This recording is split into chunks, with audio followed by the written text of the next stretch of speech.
The morning sun cast long shadows across the farmhouse porch as Grace Miller sat at her kitchen table, staring at the official envelope that had arrived with yesterday's mail. Her hands shook as she read the words for the third time. Foreclosure notice. 30 days to pay or lose everything.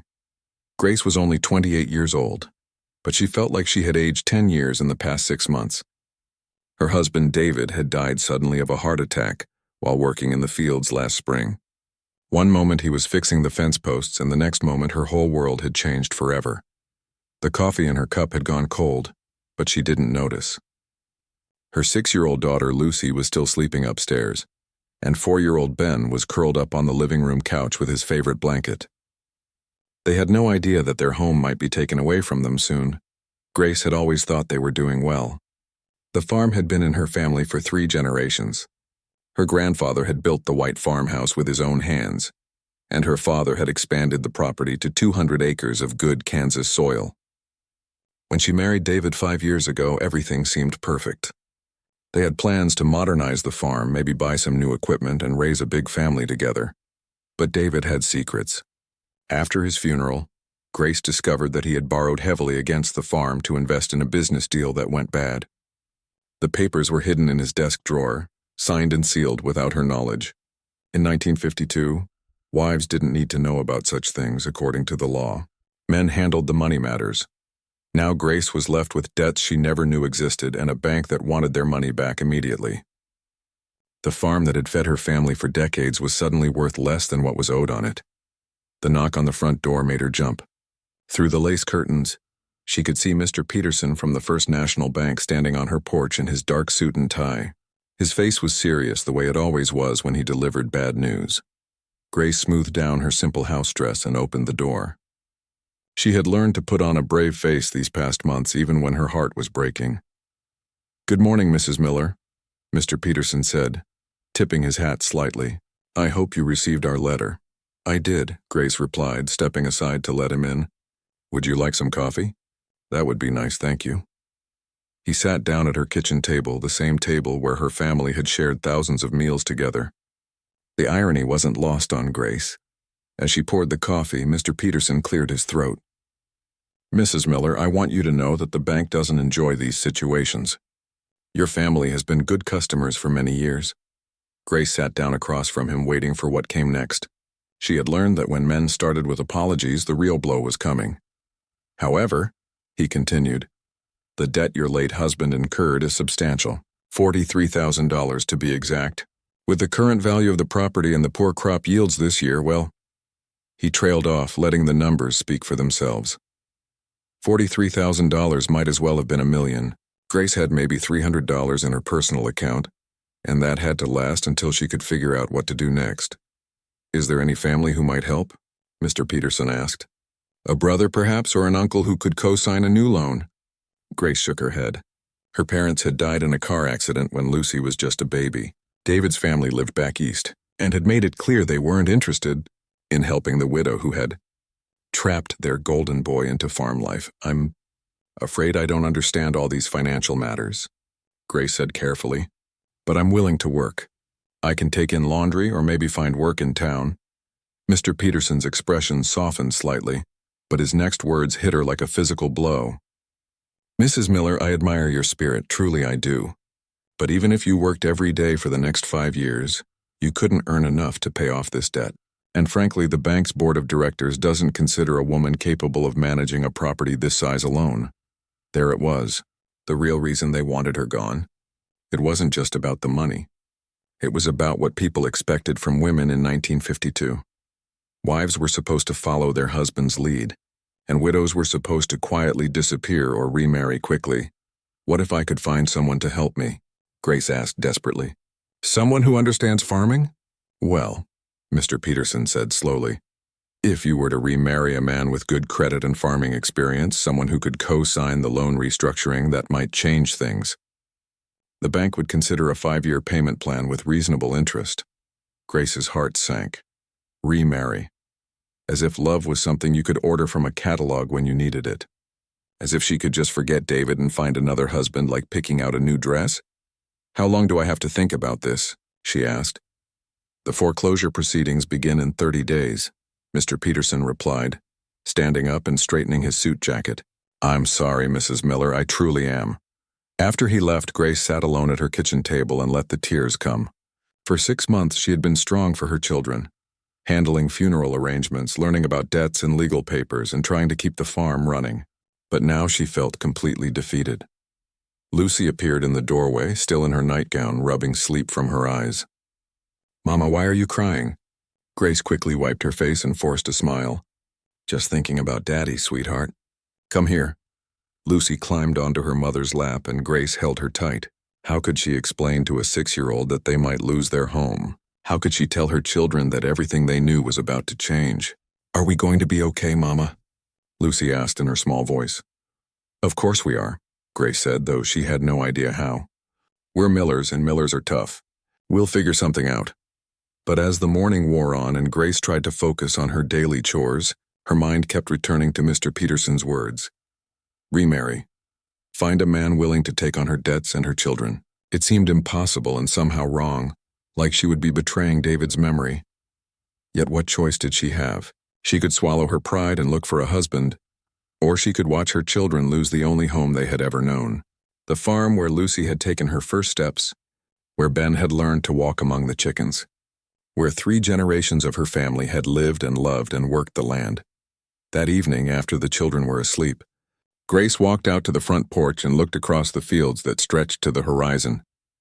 The corn was growing tall and green, and the wheat was almost ready for harvest. This land was good land, productive land that could support a family if managed right.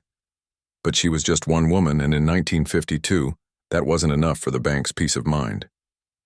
She needed a man's name on the papers, a man's credit score, a man's promise that everything would be fine. Grace had 30 days to find a miracle, or she would lose everything her family had built. As she stood there in the gathering darkness, she wondered if such a miracle was even possible. 3 miles down the dusty county road, Thomas Brooks was mending a broken fence post when he heard the rumble of Mr. Peterson's car heading back toward town. Thomas had seen the banker's black sedan turn into the Miller driveway earlier that morning, and his stomach had twisted with worry ever since. At 35, Thomas was known throughout the county as a man of few words. He kept to himself on his modest 80-acre farm, speaking only when necessary and avoiding the social gatherings that brought neighbors together. Most folks thought he was just shy, maybe a little odd. They had no idea about the storm that raged quietly in his heart every single day. Thomas had been in love with Grace Miller since the day she moved back to Kansas after college, fresh-faced and full of dreams. That was 8 years ago, when she was still Grace Wilson, before she married David Miller in what seemed like the wedding of the century. Half the county had attended that celebration, including Thomas, who sat in the back pew and watched the woman he loved promise herself to another man. He had never told anyone about his feelings, not even his closest friend. What would have been the point? Grace had chosen David, a charming man with big plans and an even bigger smile. David was everything Thomas wasn't: confident, talkative, and ambitious. When they announced their engagement, Thomas had simply stepped aside and buried his feelings so deep that sometimes he almost convinced himself they didn't exist. Almost. But not quite. For 5 years, Thomas had watched from a distance as Grace and David built their life together. He saw her hanging laundry on the line, chasing their children around the yard, and working beside her husband during harvest season. Each glimpse was like a knife in his chest, but he couldn't seem to stop himself from looking. When David died suddenly last spring, Thomas had wanted desperately to help. He had driven over to the Miller farm twice, sitting in his truck at the end of their driveway, trying to work up the courage to knock on the door. Both times he had turned around and driven home, convinced that Grace wouldn't want comfort from a man she barely knew. But Thomas had been watching over the Miller farm in his own quiet way. When Grace's fence posts started leaning after a storm, he had straightened them in the middle of the night. When her old tractor broke down during planting season, he had left a box of spare parts on her porch with no note attached. When he noticed her struggling to manage the irrigatio system, he had quietly adjusted the water flow from the shared creek that ran between their properties. Grace probably thought she had been getting lucky with small problems solving themselves. She had no idea that her silent neighbor was losing sleep worrying about her and her children. Thomas finished hammering the fence post and wiped the sweat from his forehead. The morning was getting hot, and he could see storm clouds gathering on the horizon. As he packed up his tools, he spotted Mrs. Fletcher walking across the field toward him.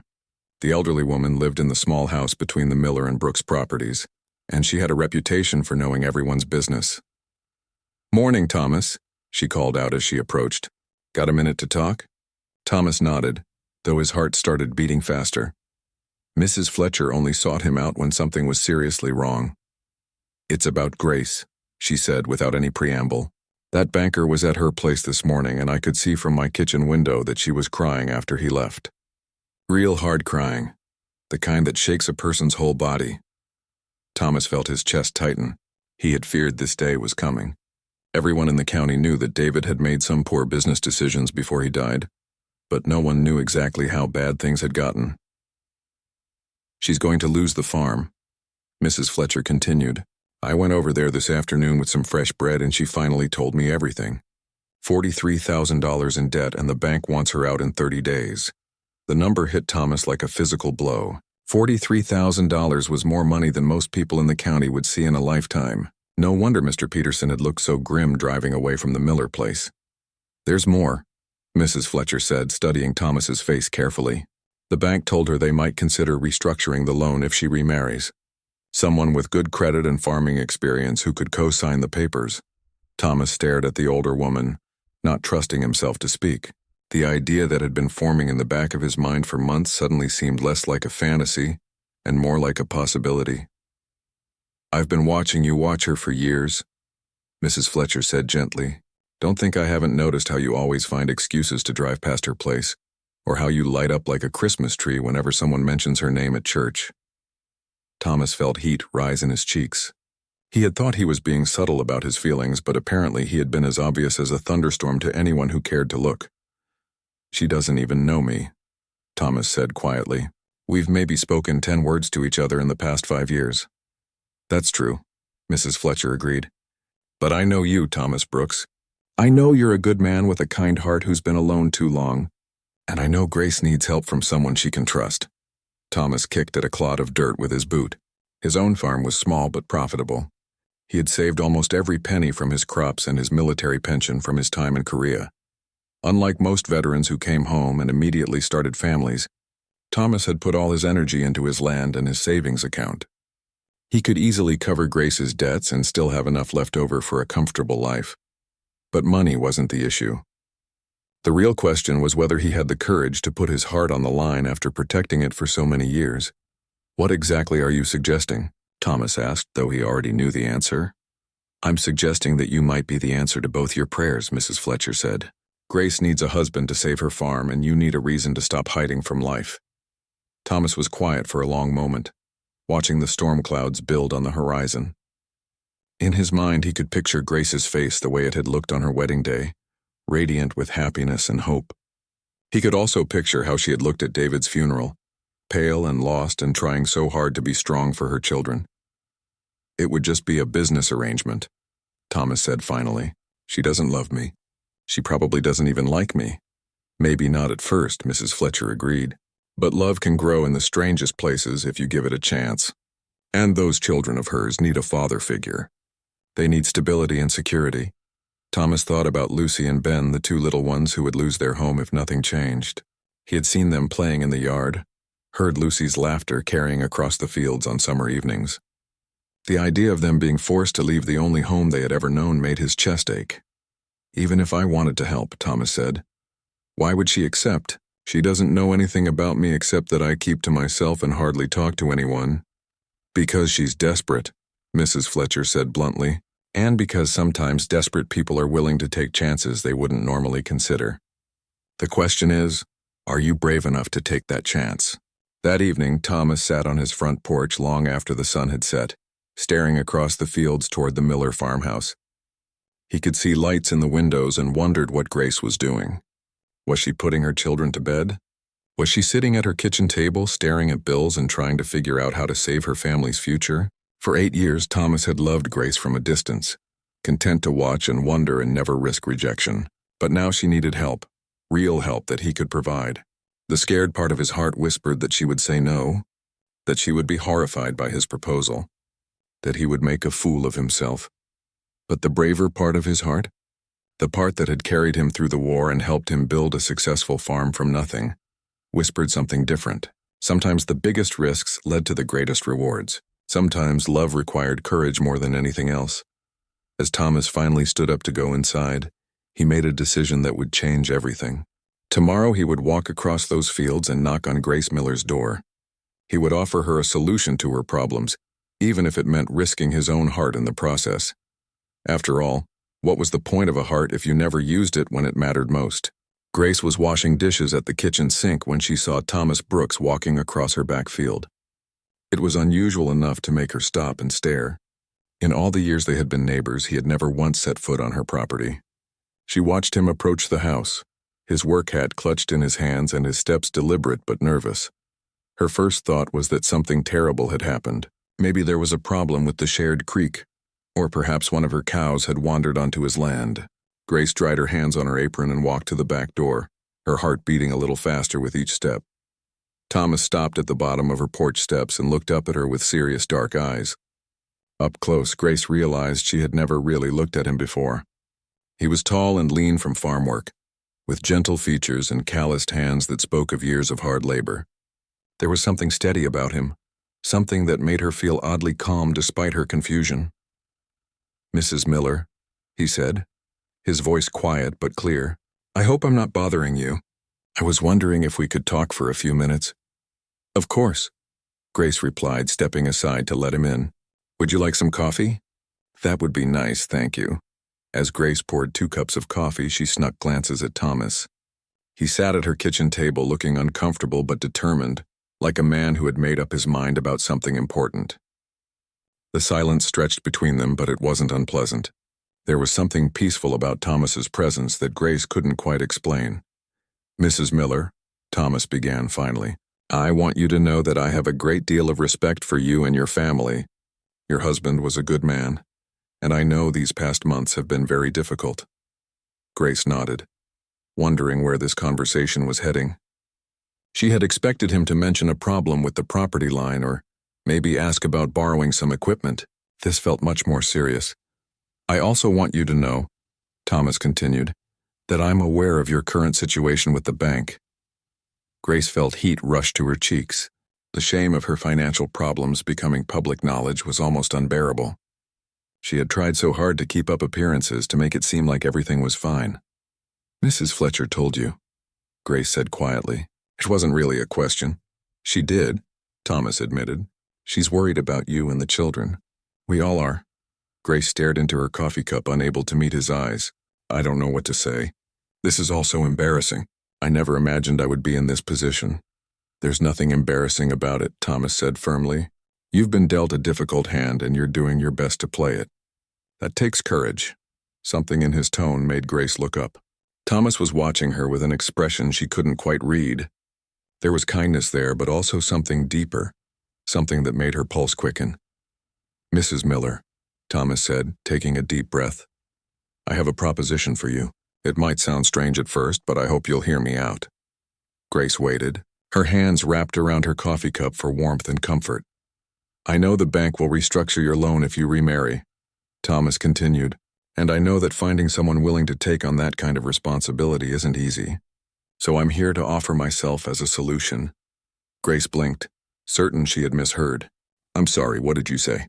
"I'm proposing marriage," Thomas said, his cheeks reddening slightly. "A marriage of convenience, nothing more. I have the credit and the farming experience a bank requires. I can co-sign the loan restructuring and help you save the farm." Grace stared at him in complete shock. Of all the things she had expected Thomas Brooks to say, this was not even on the list. Marriage, to a man she barely knew, who had just walked into her kitchen and calmly offered to solve all her problems. "Mr. Brooks," she said slowly, "that's very kind of you, but I couldn't possibly accept such an offer. You don't even know me." "I know more than you might think," Thomas replied. "I know you're a devoted mother who would do anything for her children. I know you're hardworking and honest. I know you loved your husband deeply and you're trying to honor his memory by saving this farm." Grace felt tears prick at her eyes. But what would you get out of this arrangement? It doesn't seem fair to you. Thomas was quiet for a moment, seeming to choose his words carefully.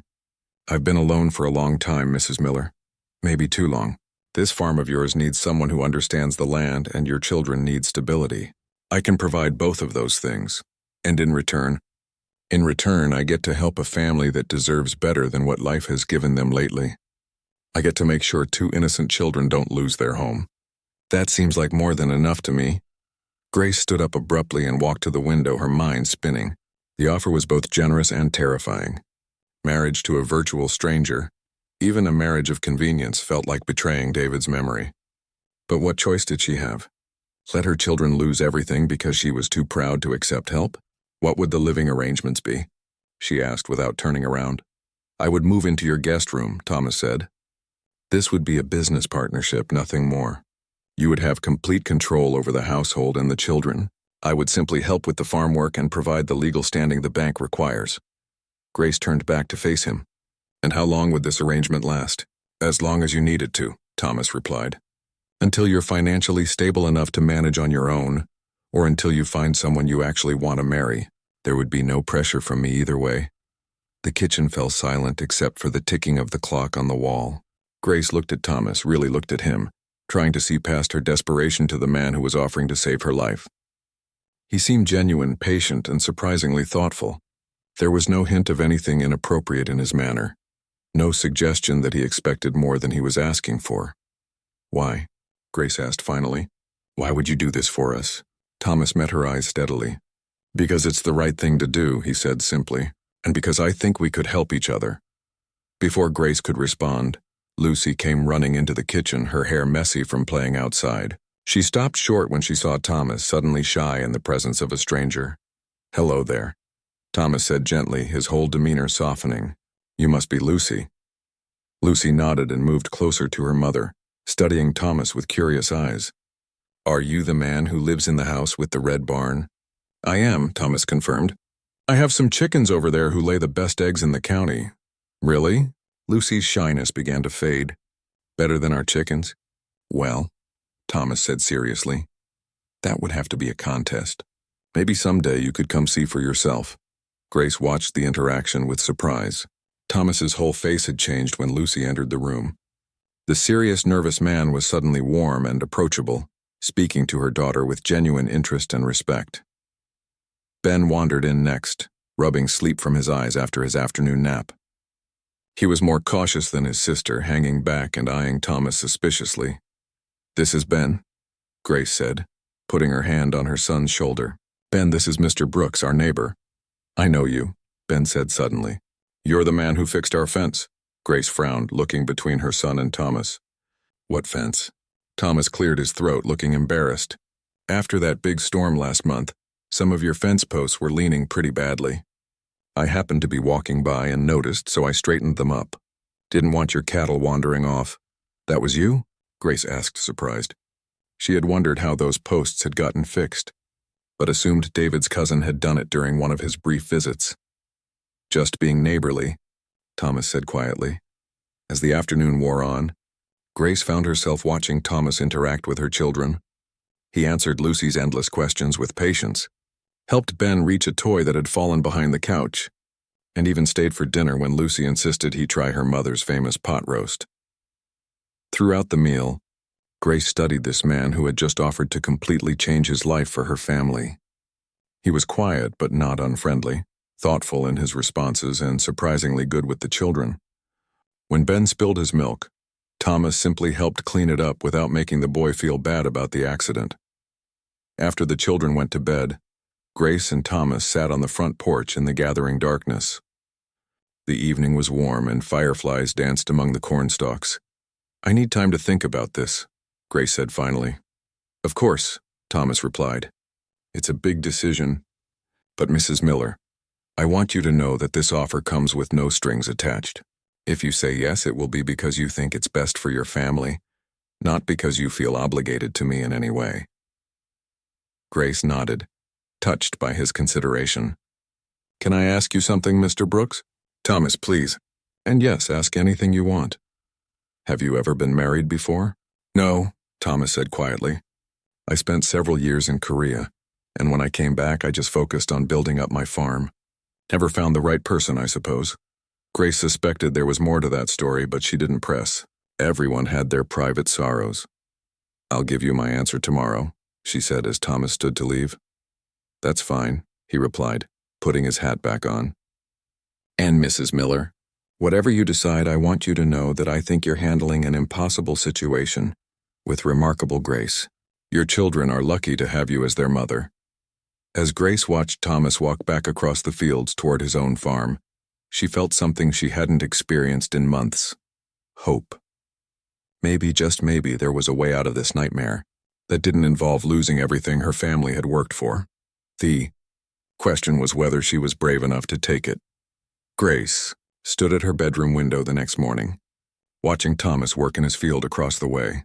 She had barely slept, tossing and turning as she weighed his incredible offer. Part of her wanted to say yes immediately, grateful for any solution to her desperate situation, but another part of her felt guilty, like she was somehow betraying David's memory by even considering marriage to another man. She had made her decision, though. The practical side of her heart had won.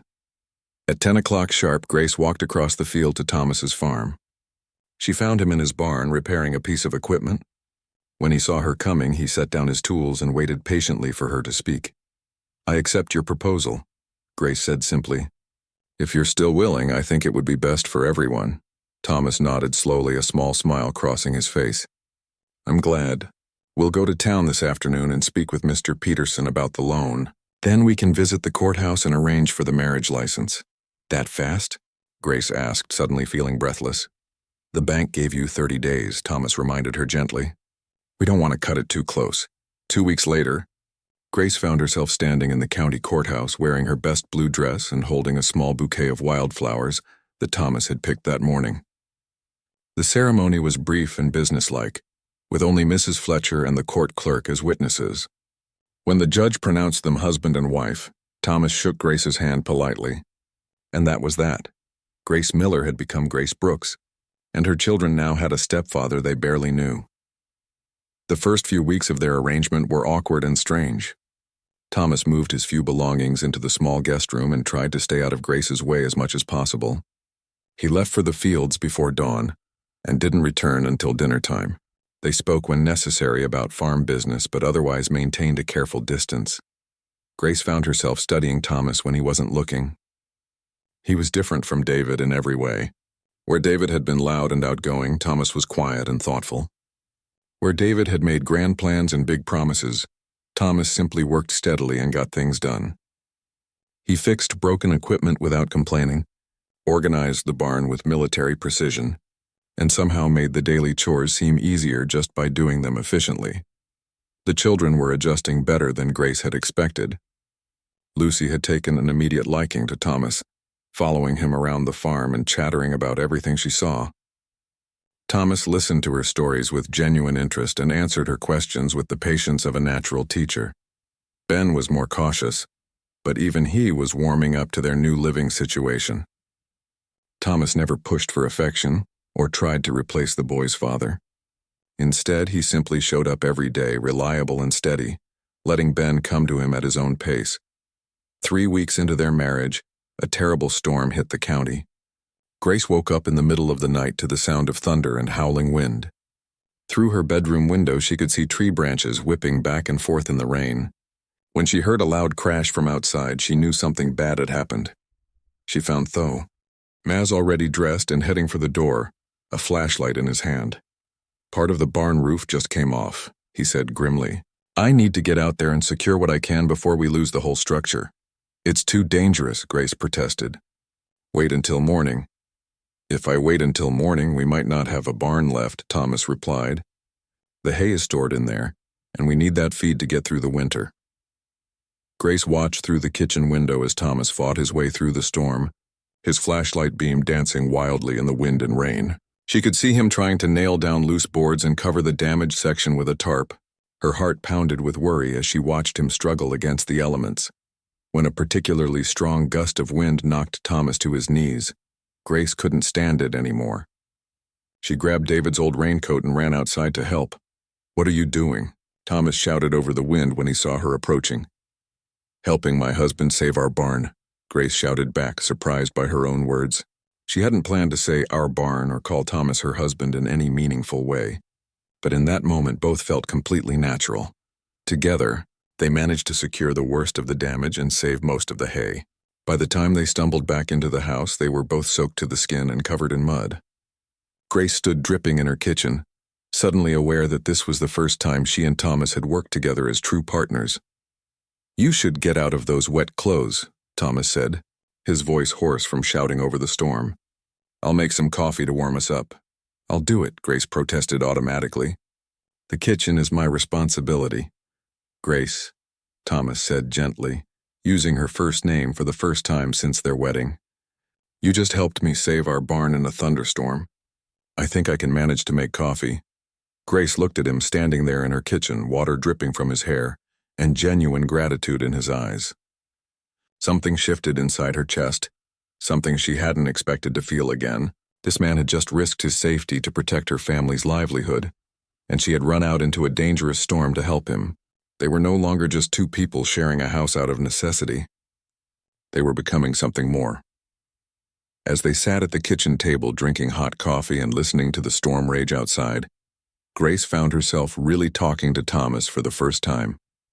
She told him about her childhood on the farm, about her dreams of expanding the vegetable garden, about her worries for Lucy and Ben's future. Thomas shared stories about his time in Korea, his struggles to build up his own farm and his quiet satisfaction in working the land. "I never thanked you properly," Grace said suddenly, "for everything you've done for us. I don't know how I can ever repay you." "You don't need to repay me," Thomas replied. "This is my home now too. These children are my responsibility now too. When you take on a family, you take on everything that comes with it." Grace stared at him across the table, seeing him clearly for perhaps the first time.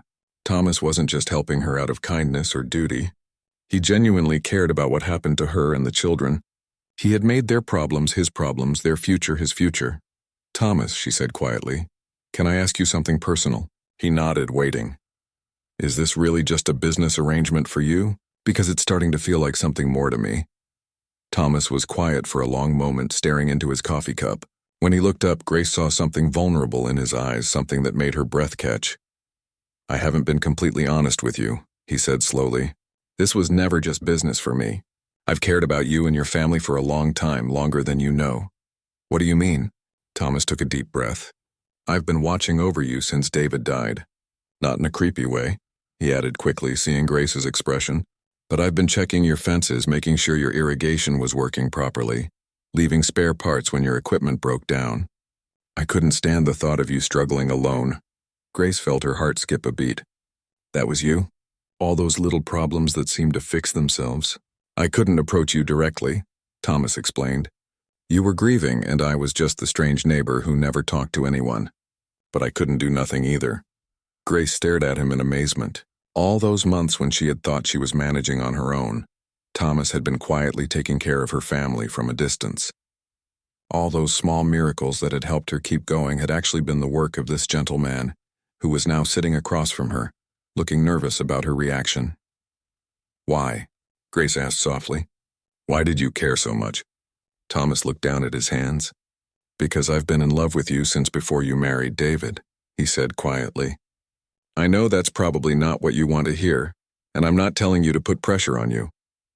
I just thought you deserved to know the truth." Grace felt the world tilt slightly around her. Thomas had been in love with her for 8 years.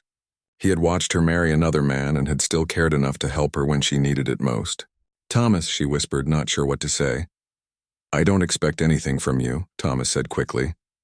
"Our arrangement can stay exactly as it is. I just wanted you to understand that this was never a sacrifice for me. Getting to be part of your family, even in this limited way, is more than I ever hoped for." Grace reached across the table and took his hand. His fingers were warm and calloused from years of farm work, strong and steady like everything else about him. "What if I told you," she said slowly, "that I'm starting to think our arrangement might be more than I bargained for too?" Thomas looked up at her with surprise and hope in his eyes. "What do you mean?" "I mean that somewhere between watching you fix our barn and listening to you read bedtime stories to Ben, I've started seeing you differently." Grace admitted. I'm starting to care about you, Thomas. Not just as someone who's helping us, but as a man I respect and admire. The kitchen fell silent except for the sound of rain still pattering against the windows.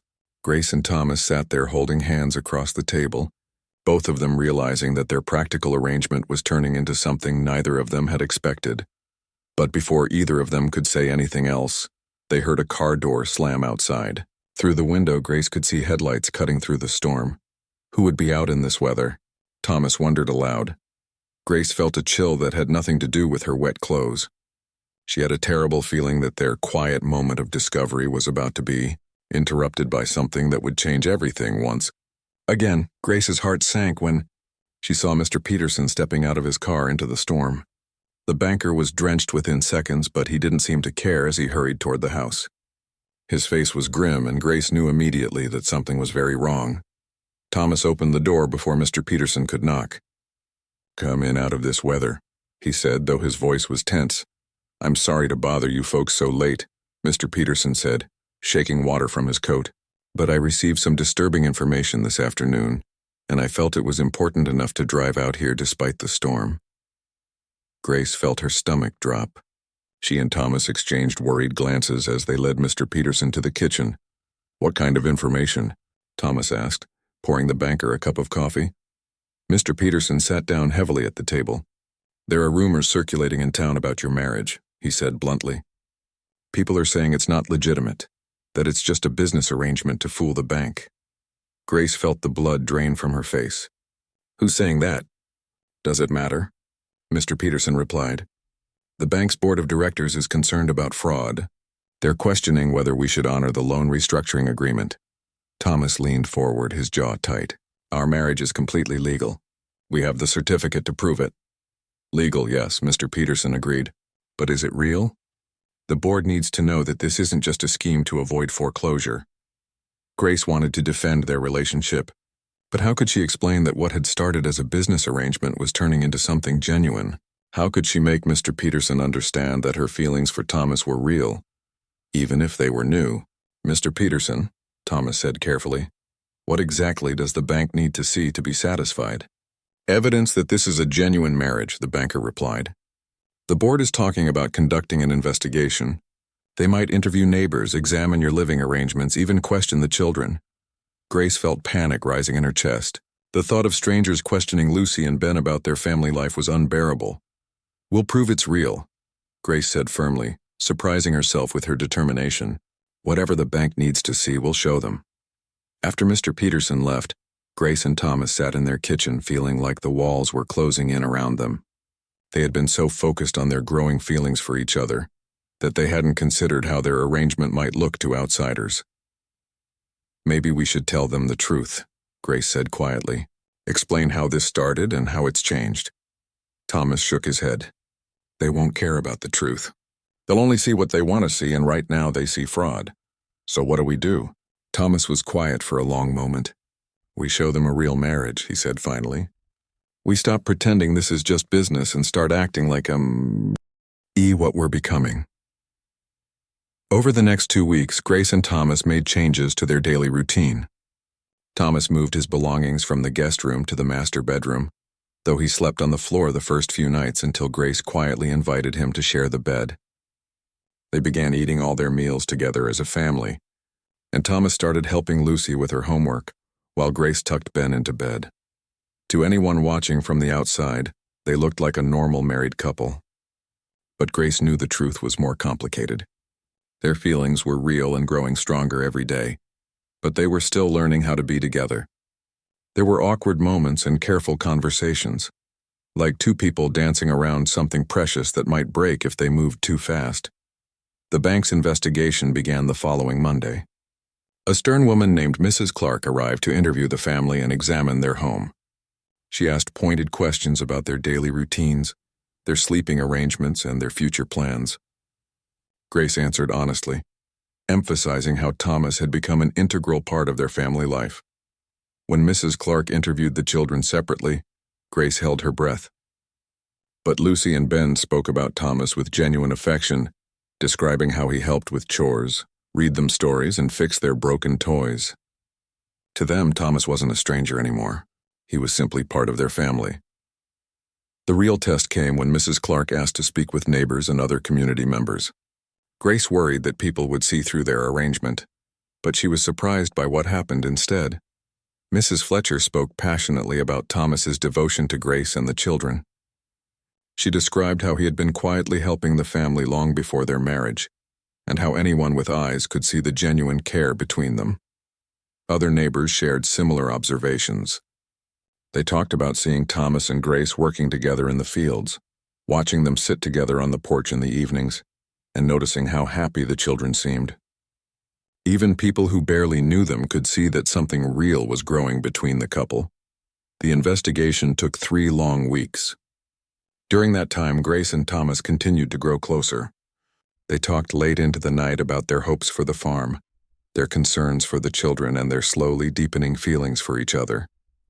Thomas began joining Grace for her morning coffee before the children woke up, and Grace started waiting up for him when he worked late in the fields. One evening, as they sat on the porch watching fireflies dance in the garden, Thomas took Grace's hand. "Whatever happens with the bank," he said softly, "I want you to know that these past few months have been the happiest of my life." Grace squeezed his hand, feeling tears prick at her eyes. "Mine too," she whispered. "I never thought I could feel this way again." "And if we lose the farm, then we'll start over somewhere else," Grace said without hesitation. Together, Thomas looked at her with wonder in his eyes. "Do you mean that?" "I mean it," Grace replied. "Thomas, I love you. Not because you saved my farm or because you're helping with the children. I love you because of who you are. Because you're kind and patient and stronger than anyone I've ever known." Thomas leaned over and kissed her then, gentle and sweet under the summer stars. It was their first real kiss as a couple who had chosen each other freely, not out of desperation but out of love. The bank's decision came on a Tuesday morning in late August. Mr. Peterson arrived at their door with a smile on his face for the first time in months. "The board has concluded their investigation," he announced. "Your marriage has been deemed genuine and legitimate. The loan restructuring will proceed as planned." Grace felt her knees go weak with relief. They had done it. The farm was saved and their family was secure. But more importantly, they had found something neither of them had been looking for. Grace had married Thomas to save her land, but somewhere along the way, she had discovered that he was saving much more than that. He was saving her heart, her future, and her belief that love could bloom even in the most unlikely circumstances. A year later, Grace stood in the same kitchen where Thomas had first proposed to her, but everything had changed. She was expecting their first child together, a baby who would grow up knowing that love comes in many forms and sometimes arrives when you least expect it. Lucy was teaching Ben how to gather eggs from the chickens, while Thomas repaired a fence post in the distance. The farm was thriving under their combined efforts, with the best harvest they had seen in years. Grace had learned that sometimes the heart knows what the mind hasn't figured out yet. Her practical marriage to Thomas had saved her farm, but their love had saved so much more. It had given her children a devoted father, given Thomas the family he had always longed for, and given Grace herself a second chance at happiness. As she watched her husband walking back toward the house with their children running to meet him, Grace smiled. She had thought she was hiring a stranger to solve her problems, but instead she had found her soulmate. Sometimes the best things in life came disguised as the most practical decisions. The farm that had almost been lost was now more than just saved. It was home to a family built on love, trust, and the courage to take a chance on something that seemed impossible. Grace and Thomas had proven that real love could grow from the most unlikely beginnings, and that sometimes the person you need most is the one you never thought to look for. Their story had started with desperation and a business arrangement, but it had become something beautiful, a testament to the power of love to transform even the most practical of partnerships into something extraordinary.